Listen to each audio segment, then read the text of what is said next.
Hey guys, welcome to episode 2 of Elevate with Tip. So last week I really just tried to inform you guys of the angle that I was going with this podcast, all about manifesting and elevating our mindset all 2023. We do not want to be concerned with what others are doing and, really feeling our surroundings up with judging people and having unnecessary opinions on other people's lives. Like I said, I've seen so many podcasts. Well, pretty much every podcast, most podcasts are really their focus is other people's business, what they're doing, and really just judging and giving unnecessary opinions, talking about people, and it's really nothing in with positive energy, with positive intent. So that's my focus on this podcast. Elevate with Tip is all positivity, manifesting, and really elevating our mindset, really talking about positive things that can spread awareness, give us all knowledge, just help us expand our mindset. What I realize is that in the culture, that's really not what people do. It's kind of like spoken down upon, and I want to change that narrative. It's so easy to really talk about other people and point out other people's flaws when it's like nobody's perfect.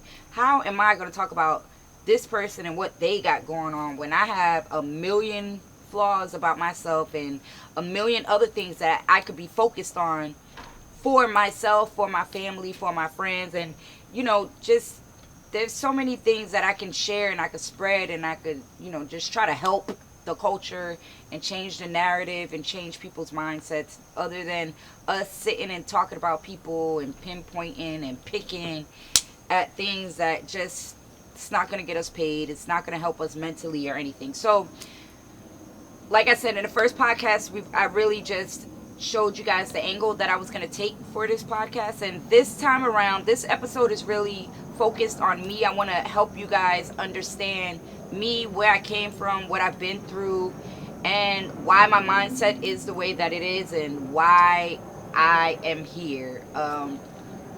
First, I want to answer a lot of questions that people have that I never really, I'm a Capricorn, so naturally we're secretive. We're secretive without even trying to be secretive. And then I'm real traumatized. I've been through some shit. I'm from the hood and stuff. We're just naturally secretive anyway. So that, on top of being a Capricorn, is a lot that I don't expose. Yes, you might think you know a lot about me, like, oh, that's Tip, but you only know what I want you to know. And really what I put out there is like the party girl Tip. Y'all don't really know the personal side of me, my focus, the way I raise my son, how I am with my family, how structured I am, the discipline that I have. So I really want to get into all the questions that I feel like I don't answer and that you guys have. The first question that I get asked a lot still to this day is, and I don't understand why, because I've mentioned it a lot, is, where are you from? Are you from Miami? I am not from Miami. My name is Miami Tip, but I am not from Miami. I'm from Brentwood, Long Island, New York, okay? I was born there. I lived there till I was 10. Then when I was 10, my mom decided that she was going to move to Florida, which really broke my heart, because all I knew when I lived in New York, I lived at my grandma's house, we lived in a bunch of different places. We were always moving around, but my soul place was my grandma's house with all my cousins, all my aunts, all my uncles, big family. We fought a lot, but we had each other's back, and that was my family. So when my mom moved me to Florida when I was 10, it was really it was disturbing to me. I cried the whole drive to Miami. I mean, not to Miami, to Florida. I cried the whole drive, everything. But we ended up moving to Coral Springs. That's where we resided at. That's where I was till I went to elementary school. I went to Forest Hills Elementary. I went to Ramblewood Middle, and I went to Stoneman Douglas High. After a while, when I was in middle school, I started running away. So I would run away to the hood in Fort Lauderdale. So mind you, my mom moved from the hood to bring us to Florida for a better life, and here I was living, we weren't in Coral Springs like the big old houses and stuff, but Coral Springs is a big difference from living in Long Island, New York. It was very nice. You know, the condos was nice. The grass was green. They was always mowed. You know what I'm saying? A bunch of white people. So we were living a good life, and I was running away to the hood. And that's how I created, I guess, my presence in Fort Lauderdale and where everyone knew me as. If you know me from Fort Lauderdale or from Coral Springs, you might know me as Kiki or Kanisha. Kanisha's my real name, so all the kids in Coral Springs called me Kanisha. But when I got to the hood, my nickname from my family remained, and it was Kiki. So if you know me from Fort Lauderdale, you probably know me as Kiki. Well, I ran away to Fort Lauderdale. Then eventually my mom moved to Fort Lauderdale, and then I went to Piper High School. Then I got kicked out of Piper High School, and I had to go to Whitten Rogers. I did Whitten Rogers for like a year. Then I dropped out of Whitten Rogers, and I got my GED eventually. Probably when I was like 17 or something like that. But yeah, so I'm not from Miami. The reason I came up with the name Miami Tip, when I first started dancing, my name was like China Red or something like that, and then it became Tip Drill. And then I started doing music, and me doing music was really a way out. Like, I wanted it to be my plan B from dancing. You know what I'm saying? I was trying to make my way out of the dancing field, and it was like, it's time to elevate, time to do something different. So I started music. When I started music, my team was like, if you call yourself Tip Drill, yes, everyone knows you. Yes, people are familiar with that name, but they're still gonna view you as a stripper. That stripper stigma is going to be there every time someone says the name Tip Drill. So we need to come up with a different name that is specifically for your music. So when people think of you as an artist, when they hear your name, they think of you as an artist and not of you as a stripper. So we came up with Miami Tip. So that's how my name is Miami Tip. I am not from Miami. Although I love Miami. I credit Miami for everything. I appreciate all the love that I get from Miami. Miami is where I make my money. Like, I make all my money. I do everything in Miami now. So I like the name Miami. It's paying homage, you feel me, to the city that pays me, the city that shows me a lot of love, the city that has helped build me and my brand. So it's only right that I name myself Miami Tip. So for everyone out there saying, oh, she ain't from Miami, you ain't from Miami, you da-da-da-da. No, I'm not from Miami, but I love Miami so much, I name myself Miami Tip. Okay, so now let me go back to me. Now you guys know that I was born in Brentwood, Long Island, New York. I moved to Florida. I came to Florida.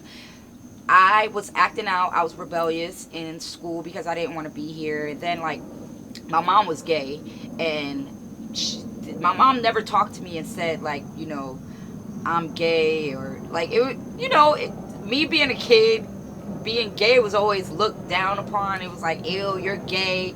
It wasn't cool as it supposedly is now, you know what I'm saying? So when I'm just seeing my mom walking around with this lady who looks like a guy, who's more tough like a guy, it was kind of, I got my cousins making fun of me. I got kids at school making fun of me. It was just really awkward. And my mom never had that talk with me like, yo, I'm gay, or you're supposed to love people regardless to what, and I'm your mother and I love you. I feel like we were supposed to have some kind of talk, but we never had that talk. So I had to really just, take it for what it was, even though I hated it.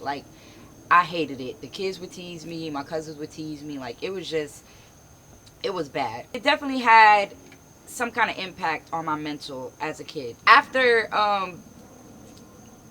we moved to Florida, my mom's gay. Now I go to school, and whatever I would find any reason to run away. I would, if my mom yelled at me because I didn't eat my vegetables, I would be like, oh, I hate my mom. I'm never going home. I'm leaving. Da-da-da-da. And I would run away. Now, first it started with me skipping school. Let me run it back. I would skip school. So I was and then I always got caught. I don't know why I would keep doing it. I always got caught, and I always would, get caught by truancy. Had to go to the truancy place for they pick you up, and instead of taking you to school, they take you to the truancy place, and you gotta finish the rest of the hours of the day there. I would do that. And then I started going to the mall and stealing. This was called Square Mall.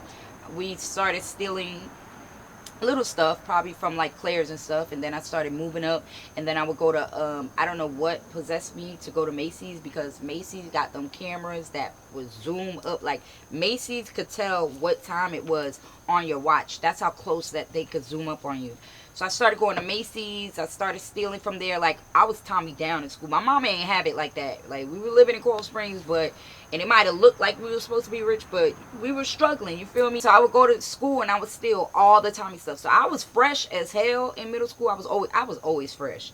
But a lot of it came from me stealing from Burdines. Like, I'm talking about the shoes, my drawers, they had the Tommy ribbons, everything. Like, I was stealing everything, and eventually I started getting caught, and I started going to the juvenile detention center. I started going to the detention center on Broward Boulevard, and I started doing 21 days at a time there. A lot of it had to do with petty theft, and then that started building up, and then I had got a grand theft charge, and that caused me to gain points. And with the points, I ended up having to do like a kid's prison.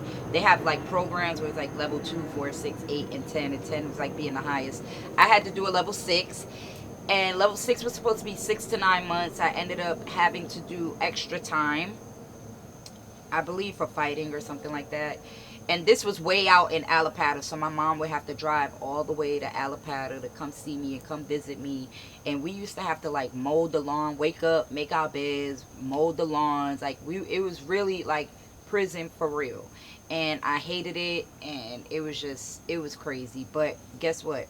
I would get out and go right back to the detention center.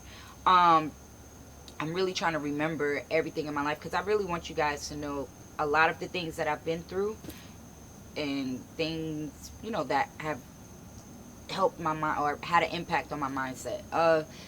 So yeah, I did the level 6. I ended up having to do extra time. When I got out, I'm probably like 16. I'm probably like 14 at this time. I got out. I go back with my mom, and then of course I fall back into the same pattern. Anything my mom says, like, I really had like a kind of resentment, now that I think about it, with my mom. And I'm not sure, I can't pinpoint exactly what it was, because there was a lot that bothered me with my mom. Like, my mom used to smoke weed, and I remember being in first grade, like, writing my mom's letter, like, can you please stop smoking? I don't like the marijuana. Like, I knew what it was, and it used to hurt my feelings. But my mom was a weed smoker, and now, me as an adult, it's not a big deal. But if you have a child that it bothers, there's something that has to be talked about. So my mentality with my mom came a lot because a lot wasn't talked about. Everything was like swept under the rug, or I just turned my cheek, or I didn't express my emotions and stuff, or when I did, they would get ignored, or I felt like they would get ignored. So yeah, so my mom was smoking, I would write her letters, and then after I got out the program, I went back, I started running away again. So I'm like 14 at this time, but I was bad as hell. So in the beginning, when I first started running away, my mom would come out, she would look for me, she'll post signs, she's calling all my friends, she's at everybody's house. She was going hard the first probably 10 times that I ran away. But then after a while, each time it would get longer and longer that I could stay away from home. So by this time, I started getting into boys. I started finding ways to get niggas to give me money to pay for, buy me Rainbow stuff, give me $300, go to Rainbow, pay my T-Mobile cell phone bill. You couldn't tell me like I wasn't doing a damn thing at like 14, 15 years old. That was my mindset then. But now I was just a little bit too grown, just trying to be grown too early, you feel me? So I was out in the streets very early, to the point where like I wouldn't even go home. I would sleep in abandoned buildings. Like, my homegirl had an apartment. She was emancipated at 16, and then she had an apartment, but she ended up moving out. I stayed in that abandoned apartment for months. Like, I would not go home. I just didn't want to go home. This was in Inverary. So just me being out on the streets and running into, I started dating guys that were like, I'm 14 years old. I was dating guys that were 10 years older than me. But back then, we were popular. I hung with like four other girls, and we were young, but we were all popular. Like, we was in a dance group, we was in, I believe, high voltage, so we was performing all over. We was popular at all the high schools. And I really didn't have any, I didn't have my mom looking over me because I was running away and stuff. So I really was just out doing anything I wanted at any time that I wanted. So people, other kids would look at that and be like, oh, she's lucky, she gets to do all this stuff, not knowing that I'm running away, I'm sleeping at my homegirl's house, sleeping under her bed so her mama don't catch me, you know what I'm saying, or sneaking in my homegirl's mom house. Until one of my homegirls, her mom was just so cool. I was just always at her house. I didn't have to go home or whatever. So I was running wild.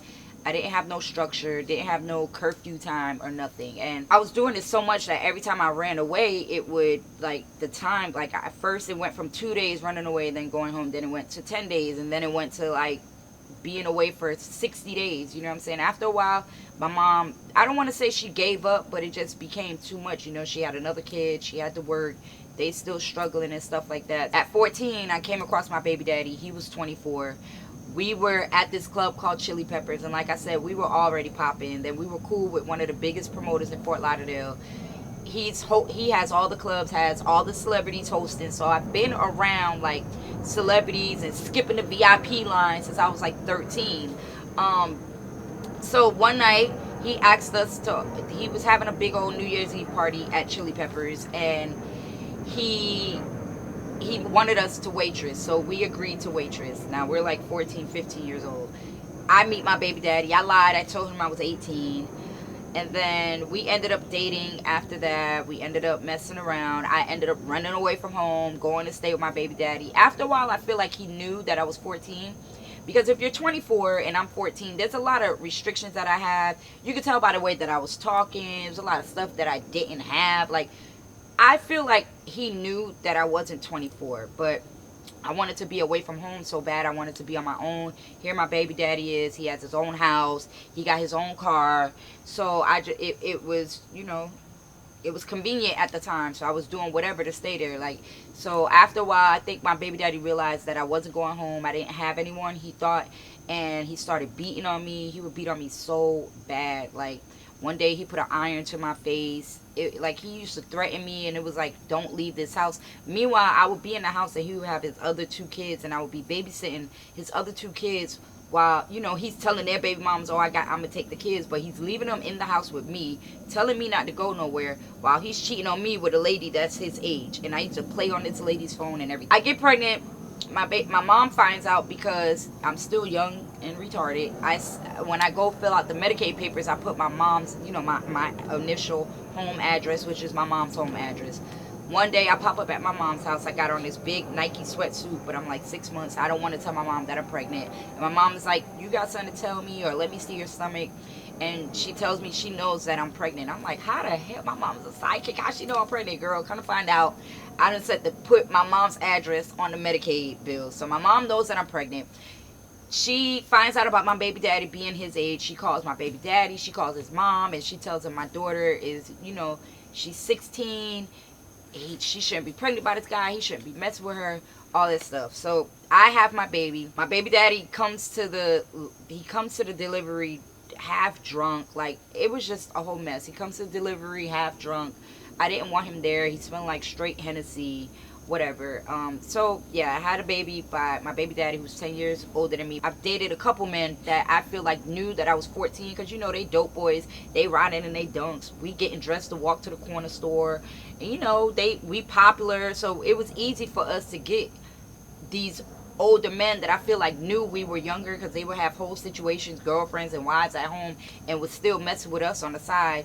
And, you know, we would be okay with it, because they giving us our rainbow money. They paying our T-Mobile cell phone. We going to school fly. So it was okay. But now that I look back on it, like, they were using us. And I feel like they all knew. I feel like my baby daddy knew. I feel like all those men that I've messed with, not all those men, the couple men that I messed with were older than me. You feel me? So I feel like that had a big impact on my mentality at that time. So I have my son.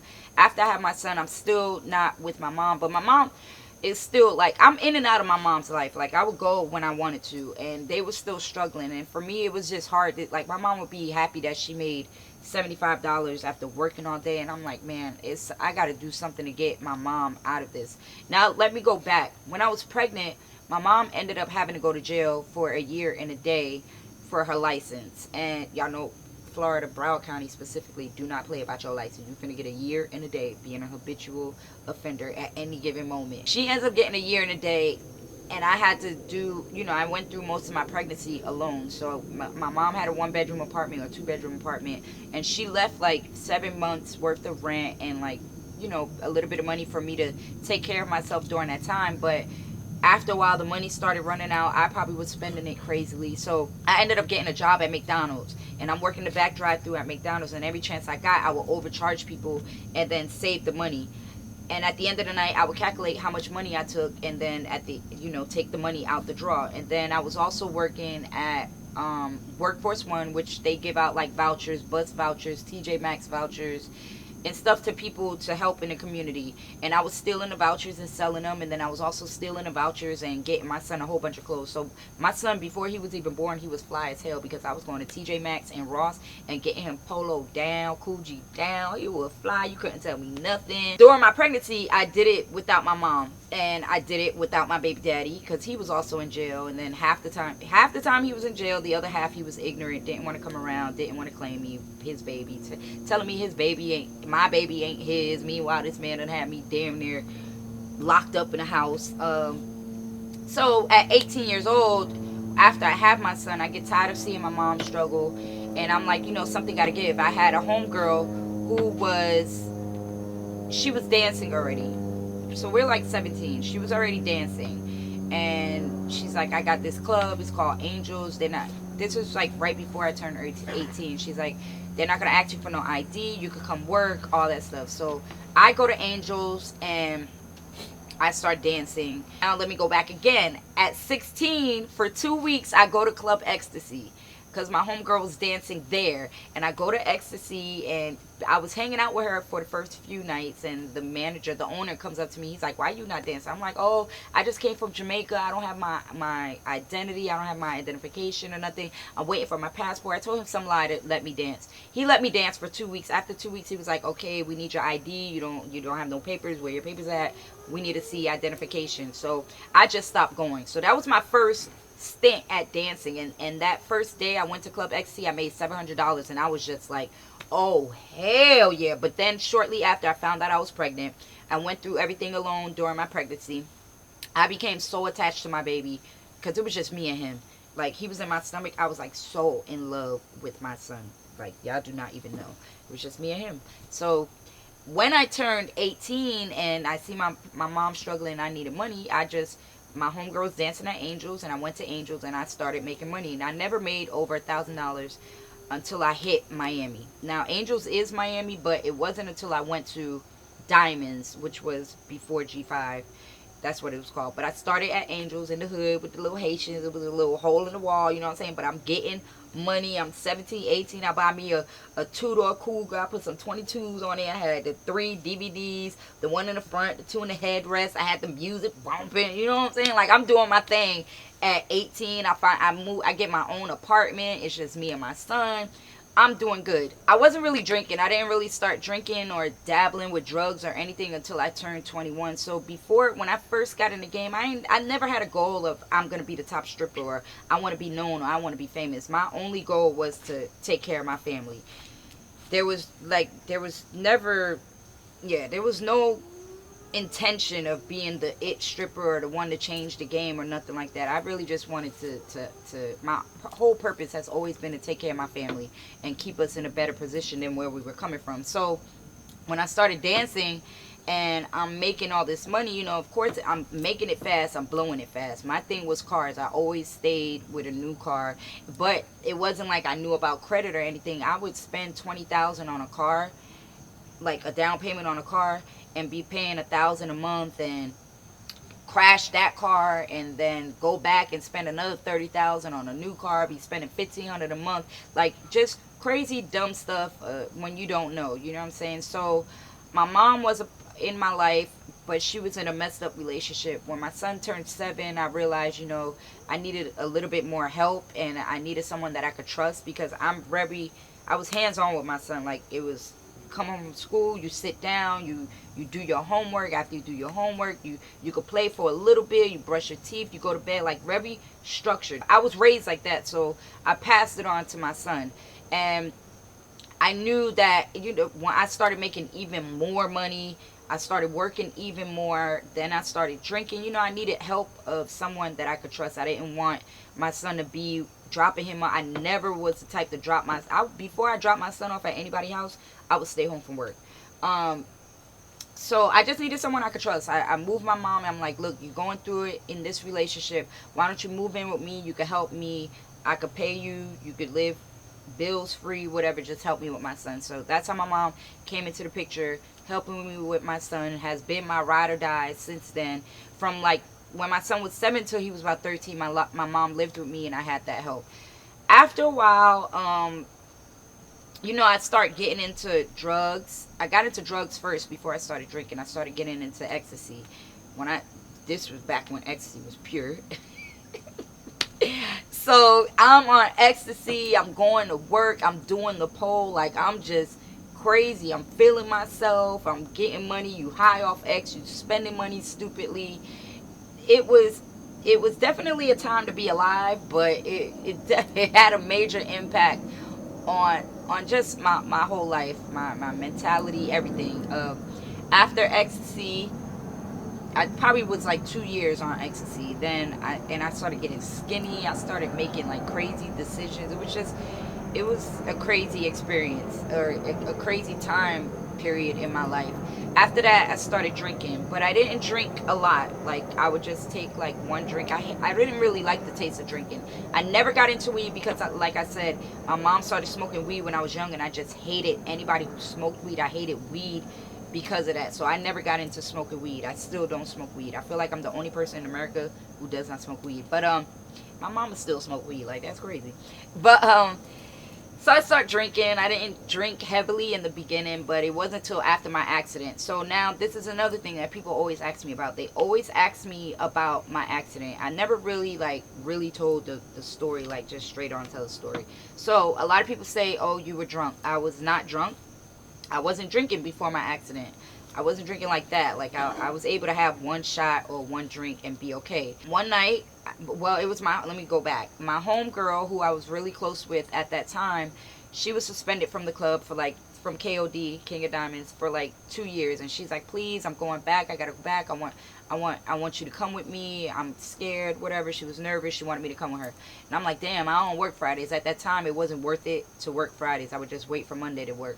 And she's like, I need you to come with me. So I was like, damn, I don't really work Fridays. I don't really want to go, but I'll go. So that was kind of like strike one for me, because I don't work Fridays. And red flag number one, I don't work Fridays.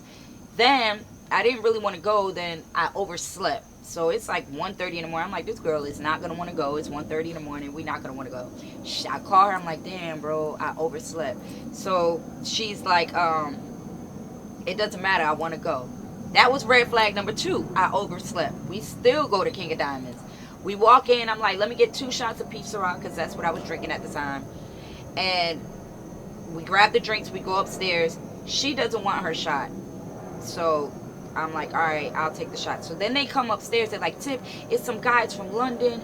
There's nobody here to entertain them. They got so much money. Hurry up, get dressed. Like, this is like as soon as I get upstairs to the dressing room. So I rush. I put on my makeup. I put on my clothes, everything. I'm rushing. That's red flag number 3. Then I go downstairs, and they're like, oh, it's not stage number 1. Stage number 1 was the main stage. That's the stage that I always went on. They were like, no, you got to go on stage 3. That's red flag number 4 or 5. I don't even know what red flag we on right now. It's like 4 or 5. So I go to stage 3. I perform on stage 3. The guys are there. They like cheer me on. I go up. I go to the beam. So a lot of people feel like I fell off the pole. I didn't fall off the pole. There was a beam on top of the pole, and I used to do a trick where I would swing from the beam back to the pole. But it was something that stuck my hand. Now up here on the beam, it's like old, it's rusty, it's paint, it's like a whole bunch of debris up there, and something stuck my hand. So my natural reaction, I just let go to grab the pole. But I miscalculated how far I was from the pole, and I missed the pole. I fall down. There was a customer at the bottom. Had I fell from the top of the pole straight to the floor, the impact would have killed me. There was a customer standing there, and I bounced off of him, and I landed on my left side. When I landed on my left side, so my left eye, the obituary was like slipping, like I guess the eye socket, whatever it is, was like down here. So there's like a metal plate that holds my eye up.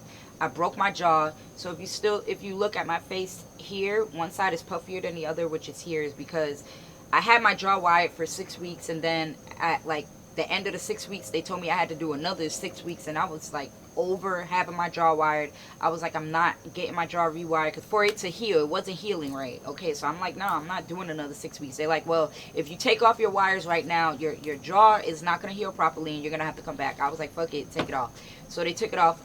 Obviously, my jaw did not heal right. So right now, I'm supposed to do surgery where they re-break my jaw, rewire it, and for it to heal right. So one side of my face, like here, is like really puffy, and that's because it's still fractured. I lost a kidney because the vein that goes to my kidney was like bleeding to death. This is the vein that had I got into the hospital maybe like 5 minutes later, I would have bled to death. So that vein, the kidney is still there, but it's dead. And then something in my knee, and then my lumbar. My knee is like fucked all the way up. I tore something in there. And then my lumbar, which is something in my back, that was messed up. And then my memory, I didn't notice my memory was messed up until obviously when I started maneuvering again, and I realized that I would see people that I knew for years, and I couldn't figure out their name. Or you could tell me a number and I'll forget the number right away. Like still to this day, I literally have to write everything that I have to do down. Like if you go on my phone in my notes, everything, that I have a checklist for everything. It's as simple as text mommy or text sincere, because I'll forget a lot of important things. And I feel like my memory is what it like, I don't know, it bothers me that my memory is gone, because it's like sometimes you'll be thinking, or like it'll be something that's like really important and I'll forget. I don't know, my memory is just, it has a crazy impact on my life. But that's from the, I'm not gonna get emotional, I swear. That's from my doctor said it's from the trauma. It happens. But yeah, that's something that I struggle with every day because of that accident. I really feel like that accident was a blessing in disguise, because had that accident not happened, I just would have never thought about doing anything else. Wow.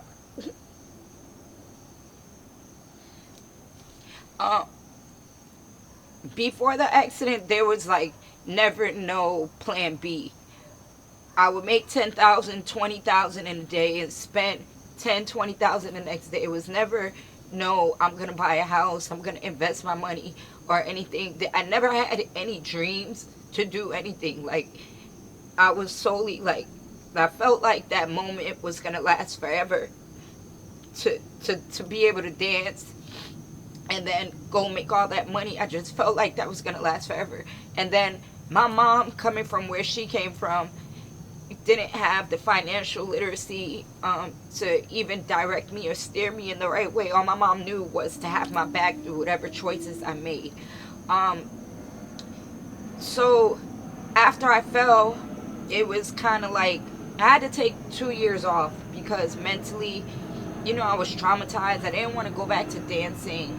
And then I had to figure out, like, what else is it that you do? I probably had $10,000 saved up when I fell, and being someone that was making a lot of money, like I was making at least, and this is the least, $30,000 a month. And then I only had $10,000 to my name when I fell. And so it was kind of like, what are you going to do? Like, what else do you do? And I knew that I had so many talents. I'm so creative. But I just had to figure it out. Before I fell, we had started playing with music. It was a joke. We were drunk one night, and we recorded a freestyle, and we put it on YouTube. And it was a joke. then it started trending on Twitter, and everybody was like, yo, Tip, you should really take this serious. You should take this serious. So after I fell and I was trying to figure out what I wanted to do, I seen that I was getting a lot of engagement, and people were recognizing me for the music. So I was like, damn, I'm gonna just take this serious, and I'm a hustler. So once I start seeing something makes money, I'm gonna put my all into it, or I'm gonna try to figure it out. So that's when I was like, well, I'm not no rapper. It was never my dream to be a Little Kim or be a lyricist. So I'm gonna pay for the best writers. I'm gonna pay for the best producers. I'm gonna pay for the best people that do videos. I'm gonna pay for the best stylists, and we're gonna make it work. So that's what I started doing. I had the best writers, top-notch writers, top-notch producers, top-notch videos. So I started doing music as an artist. For a long time, I liked it because we were getting recognition off of it, and it seemed like it was going to go well and it was going to end well, and we were making money here and there from it. But I already had a name, and I was already doing hostings, and people already wanted to be around me. The music just made it bigger, so now I could charge more for hostings, you know what I'm saying? And it was something else for people to want to be around me. So I started doing music. It was cool in the beginning. Then it started.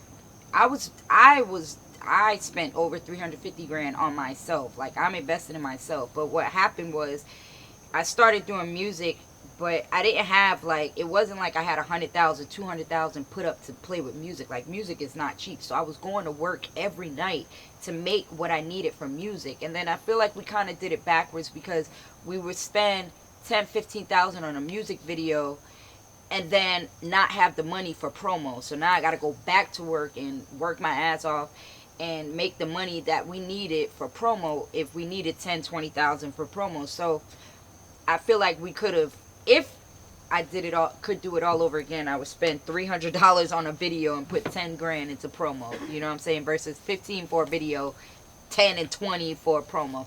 But I don't regret nothing that I did, because everything that I did was a learning lesson, and it just helped me evolve mentally. And then I ended up knowing or realizing that me being an artist, like, I will always have butterflies. Like, me performing, I would always have butterflies and be scared to get on stage, or scared to, like, really interact with people, because I'm just, as an artist, you gotta really be fake, and I don't know how to be fake. If I don't fuck with you, I don't want to fuck with you. I'm not gonna beg you to play my music. If we had to send DJs. We'll send DJs randomly. We thought it was a good idea, like, Tip, just send DJs $1,000 every other month, and be like, just text them like, hey, I put something in your account, and you're doing this for these DJs, but they not even supporting you the way you feel like they should be supporting you, because you paying them, or you know what I'm saying? Like, it just wasn't adding up. After a while, I felt like I fell in love with the business side. Like, I like making the plays happen for someone else versus asking people to do something for me, So, and then I knew there was a lot of mistakes that I made as an artist, so I really was passionate about helping another woman. I stumbled across, a couple people on Instagram, and that's how I got my feet wet with management. But what I realized, that this was like another hustle, though. I'm a businesswoman, so I fell in love with the business side of it, but it still wasn't fully me, you know what I'm saying? Because with an artist, like, you have to get an artist that's hungry. And me coming from being an artist, like, I would go to the studio, go to work, go back to the studio, go take my son, go do a photo shoot. Like, these were my days. I was working non-stop, probably sleeping 4 or 5 hours. We getting on the road, we driving everywhere we go. Like, it was the grind, and I know what it takes, and you have to be hungry for it. And because I didn't want to dance anymore, I really wanted the music to work. So my grind was like A1. So to start managing other artists, and they're kind of spoiled or they're lazy, like, it's like, bro, like, you have an opportunity that I wish I had. I don't know, it was just different. So obviously managing, just the way that I just feel like artists are ungrateful, they're unappreciative, and at least the experience that I had with it. So I just was like, nah, I'm not gonna manage anyone anymore, especially when you get an artist and you do everything for them, and they could just, at the drop of a dime, act like you was never there, and you're the one that helped build their career. And I don't want nobody to, how can I say, it's not that I want recognition, but it's just respect. Show me that respect. You know what I'm saying? Like, I helped you. I was away from my family. Managing artist just wasn't for me. So now I'm like, I get to a point where it's like, what do you want to do? We're back at square one. What do you want to do? So when I fell, those 2 years I took off, I was writing. I wrote my book, and I always grew up reading. I always grew up reading and writing. Like, my mom has stories that I would always write stories. She has piles of stories that I wrote. I read a lot. Part of my punishment, if I got in trouble, I would have to read the encyclopedia. So, and, I was just always very well spoken. So I wrote well. And when I fell, those 2 years that I took off, I wrote my book. I started writing my book. But it's not cool, like, in the hip-hop urban culture to write books. At least I didn't think it was. So I was like, oh, I'm not never going to tell nobody I wrote a book. But I knew the book was good because the book was based on my experiences as a dancer. So I just posted it on. I had no marketing strategy or nothing behind it. Again, this was something I was like, okay, this could work. So I'm going to pay the top-notch ghostwriter to edit it. I wrote everything. I just needed her to, do the grammar stuff. And just help me get my book on Amazon and stuff like that. So I paid someone to help me do that. And then one day I just randomly posted it on Instagram. I didn't think nothing of it. I didn't have a marketing strategy or anything. And then the fucking book shit goes crazy. This is like back in the beginning of Instagram. Like, I get the feedback is crazy. I'm like, wait, hold on. This shit could work.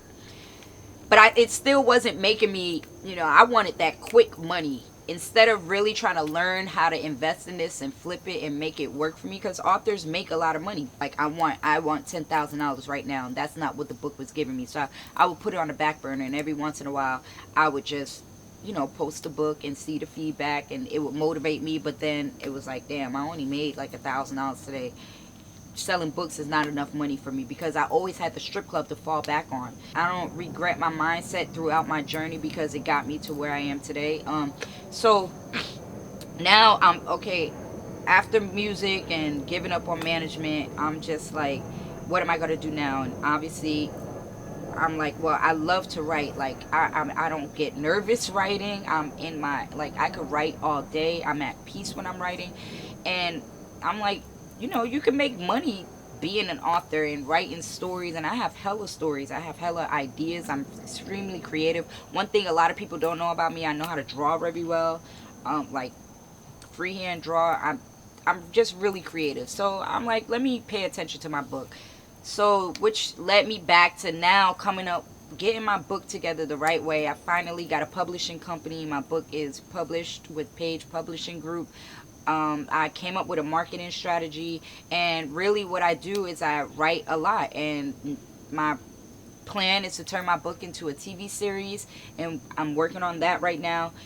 And I'm just at peace writing. I ain't got to see a lot of people. I could just sit on a lake. I could be in the mountains. I could just write. I can express myself. I'm free when I'm doing it. It doesn't give me anxiety like a lot of other things that I do. And yeah. So this episode was basically, I just wanted to give you guys an idea of, and I kind of like skimmed through a lot of stuff. And throughout the episodes, you guys will be able to unravel my journey, and I'll tell more, or you'll find out more about myself.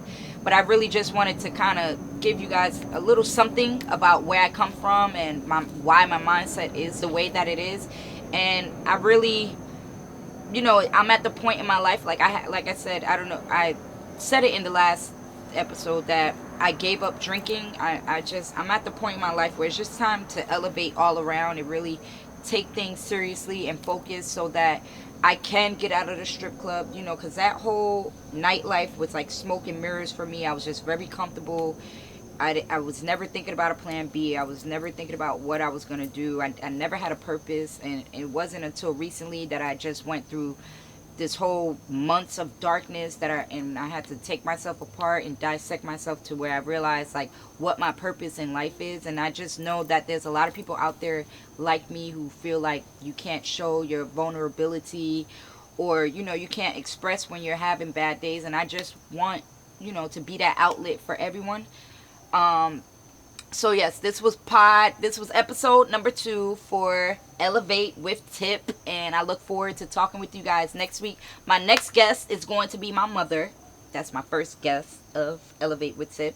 So I really hope you guys make sure you like, comment, and subscribe to my YouTube channel, and just keep up with the episodes of Elevate with Tip. And I appreciate you guys so much, and I'm super excited to share my journey and elevate with you guys.